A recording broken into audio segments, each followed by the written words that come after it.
Coop em Foco. Coop em Foco. O podcast da Cooperativa Agropecuária Vale do Rio Doce. Olá, eu sou o Daniel Zalkman e esse é o Coop em Foco, o podcast da Cooperativa Agropecuária Vale do Rio Doce. Estamos aqui hoje para falar sobre manejo de capineira. Mas antes, você já sabe que as nossas redes sociais são Cooperativa GV no Instagram e no Facebook, Cooperativa GV também no YouTube e lá no Spotify você acha a gente por Coop em Foco. Então você quer ficar por dentro das notícias aqui da nossa cooperativa, do Armazém da Cooperativa, no @Armazém Cooperativa, segue a gente lá, segue a gente nas redes todas que a gente tem sempre conteúdo técnico, sempre coisas interessantes para mostrar para você e para informar você sobre o dia a dia aqui da nossa cooperativa. Tá bom? Nossos convidados de hoje são Antônio Rezende, engenheiro agrônomo pelo Instituto Federal do Norte de Minas Gerais, no Campo de Januária, e agrônomo de campo aqui da nossa cooperativa. Bem-vindo. Muito obrigado pelo convite, Daniel. Prazer ter você aqui de novo com a gente. Pode contar sempre que precisar para os esclarecimentos. Já fica aqui antes do episódio, já está convidado para próximas vezes para participar aqui com a gente, viu? Tranquilo. Estamos aqui também com Alexandre Negri, engenheiro agrônomo pela UFV e gerente da política leiteira aqui da cooperativa. Olá, Daniel. Mais uma vez aqui junto, né? Na nossa bancada fixa. Mais aqui. uma vez. O bancada fixa que menos participa, mas agora está aqui voltando ativa com a gente no nosso podcast. Muito obrigado pela ajuda. Tá, estamos juntos aí. Estamos aqui também com Mariana Farias, zootecnista pela Universidade Federal Rural do Rio de Janeiro, doutora em zootecnia pela Universidade Federal do Rio Grande do Sul e é professora do curso de agronomia e de medicina veterinária da Univale. Muito obrigado pela participação. Eu que agradeço, Daniel, o convite. A cooperativa, Alexandre, tem uma parceria com a Univale bem próspera, não é isso mesmo? A Univale lançou o curso de agronomia há muitos anos atrás e uma das grandes parceiras da introdução do curso de agronomia na universidade foi a cooperativa. Os primeiros, o Marcelo Abrantes começou um trabalho muito interessante, então fez um desenvolvimento muito forte do curso de agronomia, passou por um período, né, de mudanças e agora está retornando com o curso de veterinária, o curso de agronomia, e a cooperativa sempre foi uma parceira muito forte no sentido de levar as demandas, dar estágio para os alunos, participar da vida lá da universidade. Então a gente está com muita satisfação recebendo a Mariana aqui hoje para poder reativar essa aproximação aí do trabalho de campo da gente. E a gente fica muito feliz com a sua presença aqui hoje, viu, Mariana? Nós que agradecemos. Eu agradeço em nome dos dois cursos lá. Tá certo. Os dois cursos que são muito importantes, já que a gente, como uma cooperativa agropecuária, tem tanto a área agronômica quanto a veterinária incluída aqui. Exatamente. Na área de produção, ainda mais com essa questão, né, dos cuidados, né, para produção leiteira, seja questão de alimentação, mais os cuidados com os animais, os dois cursos realmente entram na parceria para poder ajudar bastante aí os produtores da região. Bom, o nosso tema de hoje é manejo de capineira. E a primeira pergunta que eu queria fazer para a professora é: o que é a capineira? A capineira, Daniel, é uma área de reserva com volumoso que a gente coloca normalmente as gramíneas, né, que tem sido usado bastante hoje em dia o cultivar BRS Capiaçu, que vai ser servida ou picada para os animais, a colheita, né, no caso, e picada para os animais e fornecida no coxo, ou então é uma área onde esse material vai ser ensilado depois, cortado e ensilado. É uma área onde os animais não podem entrar de maneira nenhuma, é todo corte e servido no coxo via capim picado ou silagem. Só entra ali o humano. Só o humano e as máquinas, mais nada. A nossa região já teve aqui outros cultivares de capineira, sabe? O Napier, o Camerun, e a gente viu que houve um manejo errado, né? O pessoal não cuidou, e esse manejo errado ele diminui a vida útil de uma capineira. E essa capineira nova hoje do BRS Capiaçu, a gente tem observado que o produtor está querendo fazer do mesmo jeito que ele fazia antigamente. E a ideia nossa de conversar com você aqui hoje é justamente começar a levar essas informações que, se ele quiser que a capineira dure bastante tempo e tenha o máximo de produtividade que ela pode fornecer, ela tem que seguir um manejo correto, né? Hoje nós estamos usando, tem muita gente que já plantou já há um bom tempo, já fez a silagem, está usando a silagem agora, e tem uns que estão agora cortando para colocar no coxo. Então, esse manejo do corte aí, que a gente queria conversar com você como um primeiro ponto da nossa conversa. Como deve ser feito esse corte? Com facão, com foice, que altura? O que você recomenda? A palhada? O que você recomenda? Alexandre, um dos grandes problemas, né, em termos de capineira, manejo no geral, é na hora que os produtores imaginam que quanto mais alto, melhor. Só que não, perde muito valor nutricional, né, do material. Então, nisso, cortar ele mais ou menos ali, né, se for fornecido no coxo, ele picado, né, ele verde, entre 60 e 70 dias, né, no caso, após cada corte ali. Esse corte, o ideal, que ele seja mais ou menos uns 10 centímetros de altura, de 10 a 15 centímetros de altura, principalmente na questão de entrada de maquinário, né, até mesmo para não haver nem injúria na muda, né, não machucar a muda e também não complicar o pneu ali. Mas também pode ser na casa ali de uns 30 a 40 centímetros, normalmente quando se faz ele no manual. Mas é um cuidado a ter com esse que é cortado mais alto, uma que dá problema em termos da mecanização, e outra também que diminui, o rebrote não vem com tanto vigor. Quanto mais curto ali tiver, né, mais próximo do solo tiver, maior quantidade de perfilhos, né, que a gente fala que são as novas mudinhas, né? Eu brinco com os meus alunos que são os filhos da planta mãe ali, né? Aquela planta menor que sai ali no canto, e que quanto maior o número desses perfilhos numa planta, maior o volume de massa que vai ter, ou seja, mais volumoso que vai ter, tanto para fornecer para os animais no corte ali no coxo, quanto também na questão para fazer a silagem também. E em relação ao corte dele mais novo, muitas dúvidas: façam a pré-secagem, não façam a pré-secagem, trato direto, espero um dia ou outro, como que funciona? Então, essa questão do corte, né, se vai fornecer no coxo ali direto, o ideal é que ele seja cortado e seja fornecido, tá? Porque ali no caso não tem essa questão uma que entra fator água, né, que o animal precisa bastante, principalmente a vaca leiteira tem que ter muita água, tá? Principalmente a água no bebedouro, bacaninha ali também. E esse capim ele mais novo, ele tem mais água, mas ao mesmo tempo ele tem uma digestibilidade muito melhor. Então o animal consegue usar melhor aquela nutrição que está vindo. Mas quando vai fazer a questão da silagem, o capiaçu ele já tem muita água. Mesmo ali na casa ali né, cortando ele ali entre 90 e 110 dias ali, né?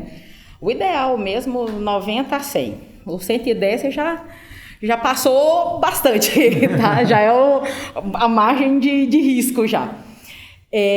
Diminui a quantidade ali de água, porém, na hora que coloca no silo ali, aí dá muito churume, aí já tem mais risco de perda e até mesmo o material acaba apodrecendo, né? Então, tem umas perdas bem maiores. Então, é interessante cortar. Se cortou hoje à tarde, manhã finalizou o corte de manhã, espera dar uma murchada para a tarde mexer, ou então corta à tarde e para picar no outro dia, porque aí já perde já um pouco já desse material.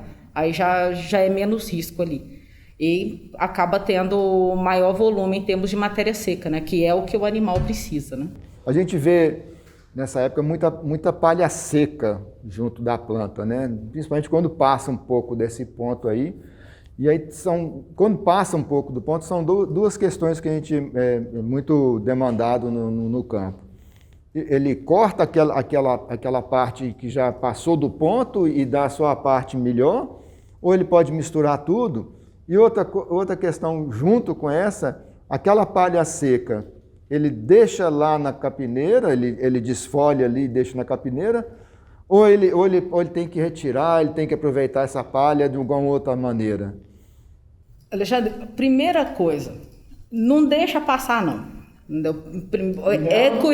Não deixa passar porque você está perdendo um produto de excelente valor nutricional para o animal, tá? Então ali você tem o animal absorve melhor o que está vindo do capim, que tem uma digestibilidade melhor, e ao mesmo tempo aumenta a produção de leite. Então ele já tem a exigência nutricional dele ali bem mais atendido. Se precisar, né, no caso passou, aí você vai tentar colocar ponta mesmo, a ponteira ali, essa parte ali que tá passada, aí você deixa pica separado, pega o esterco que já tá vindo ali do curral, junta com esse material que já tá picado, aquela palhada que tá ali entre as linhas, não deve ficar ali, tá? Porque quer queira, quer não, é área ali de fonte de contaminação, se caso tiver algum problema ali, tiver dado algum fungo, alguma coisa assim. Mas pega esse material todo ali da linha, junta com esse material picado já, né, que seria descartado, junta com o esterco, faça uma compostagem, porque durante essa compostagem tem a questão da fermentação, esquenta demais, tá? Então, nisso aí já mata esses micro-organismos, né, que causariam a doença, já mata, aí sim, passou lá, compostagem no ponto, aí sim você pega, coloca nas linhas, tem um material de excelente qualidade ali. Mariana, o pessoal aqui, eles ficam sempre perguntando para a gente sobre o manejo da palhada, do esterco. O esterco verde, ele pode ser jogado diretamente sobre a planta, ou ele tem que ser jogado entre as plantas? Qual que é o melhor manejo para esse esterco verde? Alexandre, na verdade, assim, esterco verde não deve ser colocado perto da planta, porque o esterco ele vai ter uma fermentação. E durante essa fermentação, esquenta demais da conta, aí acaba matando a planta por calor, tá? Então, o correto fez a limpeza, né, das linhas, cortou, palhada não fica entre linha não, tá? Palhada ela tem que sair das entrelinhas, até mesmo para poder diminuir problemas em termos das plantas daninhas e até mesmo o risco também, né, de trazer fungos que vão acabar passando para a planta, né? Essa palhada e o esterco, coloca numa esterqueira, né? Faz uma compostagem, deixa a fermentação rolar ali, esquenta demais, já mata já os micro-organismos, inclusive os fungos que poderiam causar doenças na planta ali, na capineira e acabar atrapalhando a capineira inteira. Deixa essa palhada ali com o esterco, quando curtir, né, tiver pronto, aí não, você pode colocar o ferro, né, no caso ali uma barra de ferro onde tem, coloca uma barra de ferro e vê até mesmo a ponta, né, vai ter que estar fria. Enquanto ela estiver ficando muito quente, é sinal que está tendo fermentação. A hora que você colocou, está numa temperatura tranquila, né, que você consegue colocar a mão na boa, aí sim, essa hora, aí pega esse material excelente e coloca entre as linhas ali, né? No caso, colocando mais ou menos ali uns 20, 30 centímetros ali de distância ali do pé da planta ali. Então, tem que fazer esse processo de fermentação, um processo de fermentação. Tem. Esse processo, ele vai acontecer naturalmente, Daniel. Indiferente se estiver no pé da planta ou na capineira, ou na esterqueira. Vai acontecer. Só que, como aumenta muito a temperatura, não deixa acontecer no pé da planta. Então, deixar amontoado ali o esterco E quando essa temperatura estiver boa, aí sim coloca na... Faz adubação orgânica e depois vem e faz adubação química. Isso. Né? E a questão, assim, é uma importância enorme com relação ao uso da adubação orgânica, Alexandre, porque não só a questão de nutrientes, lógico que não tem a mesma quantidade em relação ao adubo químico, só que ele fornece matéria orgânica para o solo. Então, essa matéria orgânica ajuda a aumentar os micro-organismos que ajudam ali, no caso, disponibilizar ainda mais a questão dos nutrientes ali para a planta, então ela vai ficar mais vigorosa. Ajuda a segurar a umidade, ainda mais ainda com esse problema de seca, né, que a gente tem bastante aqui. Então, só de ter esse material para ajudar a segurar mais a umidade, melhora a estrutura de solo, a água de chuva ou que seja da irrigação, ela penetra melhor no solo. Então, tem todos esses fatores. Em relação ao adubo orgânico, a gente também está falando de levar micronutrientes, né? Que aparentemente, para quem não usa uma adubação de micronutrientes, é a única forma de estar chegando nessa capineira, né? Exatamente. E uma relação sobre a palhada, nós não estamos falando de tirar ela da área, né? Não, nós estamos fazendo com que ela siga um ciclo e depois volte. E depois retorna. Tá? Ela precisa ser usada, na verdade, tanto ela quanto o esterco, né? Exatamente. Eu brinco com o pessoal, porque assim, o esterco, o curral já vai ser limpo todo santo dia depois da ordenha. Então você já tem o material já ali, inclusive não é por questão de diminuir, eu brinco que é a questão de diminuir a sangria do bolso, né? Sim. Porque você já reduz o uso, o gasto já com adubo químico. Mas, ao mesmo tempo, você está melhorando as condições, as características do solo, tanto em termos dos micro-organismos que estão ali, que disponibilizam mais os nutrientes para a planta, e, ao mesmo tempo, tem a questão da umidade, tem a questão dos microminerais ali, que já, né, no caso, que já saem nas fezes já direto. Então já tem, né, junta a palhada, que é matéria orgânica, com o esterco, aí sai um material bacana, só que ao mesmo tempo não pode deixar de usar o adubo químico, porque só o orgânico não dá conta. Igual no caso do BRS Capiaçu, ele é muito exigente em fertilidade do solo. Em relação ao adubo químico, nós temos, quando vai fazer o plantio, né? O adubo para ser usado específico no plantio, que é o único momento que você consegue realmente colocar um adubo no fundo da cova. E temos o adubo de manutenção, né? Isso. Como que seria esse jeito de usar corretamente? Vamos usar formulados ou vamos usar o adubo simples? Que teria a melhor eficiência? Então, a questão dos formulados, ele entra, a questão de praticidade e, ao mesmo tempo, realmente ter uma quantidade já certinha já de o aporte extra, né? Então, que esse adubo a gente acaba colocando, que você pode colocar lanço, pode colocar, no caso, para quem trabalha com irrigação, né? Já faz tipo uma festa irrigação ali, mas um cuidado que tem que ter, principalmente em relação ao potássio, né? Colocar, mas não deixar cair no pezinho da planta. E um outro fator principal, a adubação não se faz sem água.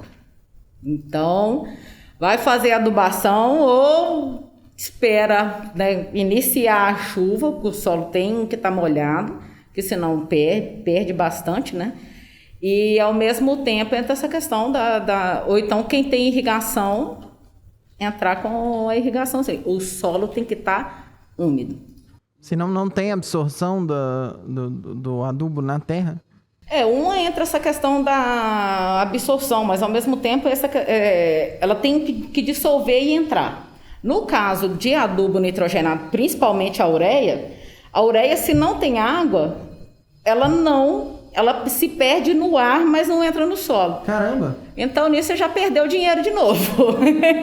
Então, cuidado em relação a ter umidade mesmo, que senão é dinheiro rasgado, jogado fora e prejuízo. Entendido.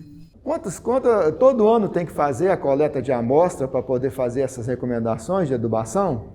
Alexandre, na verdade, assim, se faz uma coleta antes do plantio, faz todos os tratos ali para o plantio, questão de correção de solo, né, calagem, tem que esperar mais ou menos ali uns 60 até uns 90 dias, se não tiver irrigação, para corrigir esse solo, corrigir esse pH do solo, melhorar a questão da saturação das bases, que a gente fala que é importante demais para o desenvolvimento da planta. Se faz isso aí, faz uma adubação bem feita de plantio, faz uma adubação bem feita de cobertura e manutenção, de 3 em 3 anos é o ideal de se fazer análise de solo. Beleza. Nós temos um grande número aqui de pequenos produtores que tiram aí até 200 litros de leite, e a gente vê que a capineira, o BRS Capiaçu, é uma excelente alternativa. Uma pequena área irrigada, num planejamento dele, como que você recomendaria isso aí? Para quantas cabeças? Qual o melhor método aí, irrigado ou só a seco? Como é que você acharia isso aí? Então, a questão assim, normalmente, em 1 hectare, com os animais produzindo ali uma média de 10 litros, 1 hectare de BRS Capiaçu, a gente consegue tratar mais ou menos umas 25 vacas. No período de seca, né, mais ou menos ali na casa de uns 150 dias. E se for ao longo do ano, dá mais ou menos ali umas 15, 16 vacas ao longo do ano, né? Só que sempre, principalmente para os pequenos produtores. Lembrem que vocês têm o adubo perfeito em casa, né? Não perca a oportunidade de uma adubação orgânica ali sempre, porque que ajuda bastante, né? E claro que essa questão da quantidade, né, de 25 vacas ali é uma capineira bem adubada, bem manejada e tendo água também, ou seja, com irrigação. E um cuidado para a questão da irrigação, né, com relação à capineira, a gente procurar trabalhar ela mais alta, né, no caso, às vezes os aspersores ficam num nível mais alto, né, para poder pegar, porque às vezes acontece a questão de perguntar, aí gotejamento, né? Complica para a questão de quem vai trabalhar com mecanização, né? Que seja ali um trator, alguma coisa, ou até mesmo os animais passando ali, né? No caso, quem faz a colheita usando o cavalo, né? A carroça corre risco ali de dar quebrar ali o cano, a mangueira, o que for. Então, o melhor então é ter aquela que molha de cima. E um cuidado ainda mais com essa questão da irrigação, né? Fez a adubação, fez a calagem ou usou até mesmo o esterco líquido, né? Que dependendo do produtor, ele já usa esse esterco, no caso, que já vem ali da represa, né? No caso ali, uma fertigação, cuidado, porque para fazer aquilo ali, espera para fazer num dia, para chuva, ou no máximo no outro dia, ou então já vem lavando com a própria irrigação, para não queimar a planta também. Aconteceu o mesmo problema lá que acontece no pé lá, quando coloca ele verde, em cima também você tem que dar uma lavada para evitar isso aí. Mas para os pequenos produtores é uma planta fantástica para trabalhar, produz, né, muito bem. Chega na casa ali de 300 toneladas, né, por hectare ano, né, no caso de material verde. Então, uma excelente alternativa para isso. Excelente alternativa e um material de excelente qualidade. Só lembrando do cuidado para cortar na hora certa, né? Isso. Existe que a fita métrica de costureiro, né? Eu brinco com o pessoal, aprende a usar seu corpo de medida. Pega a fita métrica e vai medindo ali direitinho, que tem que estar ali na casa, o BRS Capiaçu na hora do corte, em torno de 150 a 180 centímetros, né? Ou seja, 1,5 m a 1,80 m, ele está no melhor valor nutricional dele. Bom, então é isso. Muito obrigado, professora Mariana, pela participação aqui conosco. Foi muito interessante esse assunto sobre a capineira. foi bem esclarecedor.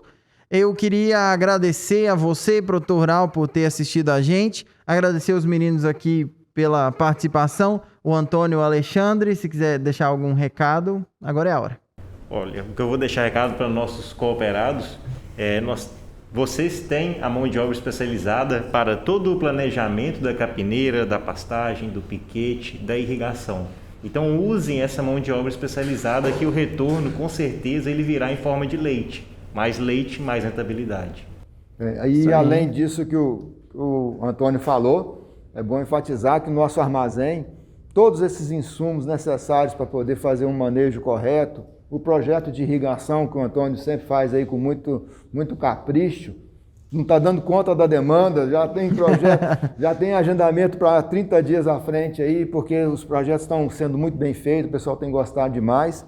E as campanhas, os feirões que a cooperativa faz no armazém, os insumos estão chegando com um preço muito competitivo, assim, ajudando o produtor a baixar seus custos de produção. Então o produtor tem que entender, tem que conhecer e tem que reconhecer todos esses benefícios que a cooperativa traz para ele. E para a gente é uma felicidade muito grande ter a Mariana aqui, a gente reforçando essa parceria com a Univale, com os cursos de agronomia e veterinária, e a gente quer ver mais professores da faculdade junto com a gente aqui, tá, Mariana? Isso aí. Eu que agradeço pelo convite, né, e em nome lá dos cursos, né, da agronomia e medicina veterinária, nos colocamos à disposição aí, né, para esclarecimentos, dúvidas, visitas lá também. Daqui a pouco teremos também a área lá de Capiaçu também, né, teremos outras forrageiras lá para visitações, então Bacana. Univale aberta, né, de portas abertas aí para acolher os produtores rurais aqui da região, principalmente a questão dos cooperados. Muito bom. Muito obrigado novamente pela participação. Se você precisar dos números da política leiteira e do armazém da cooperativa, eles estão aqui na descrição, tanto do vídeo do YouTube quanto do episódio no Spotify. Tá? Se precisar de alguma coisa, o Alexandre, o pessoal da Política Leiteira, tá aí para atender você, cooperado. Muito obrigado por esse episódio, muito obrigado você, produtor rural, por assistir a gente. Eu sou o Daniel Zalkman, esse é o Coop em Foco. Até terça-feira que vem. Coop em Foco. Coop em Foco. O podcast da Cooperativa Agropecuária Vale do Rio Doce.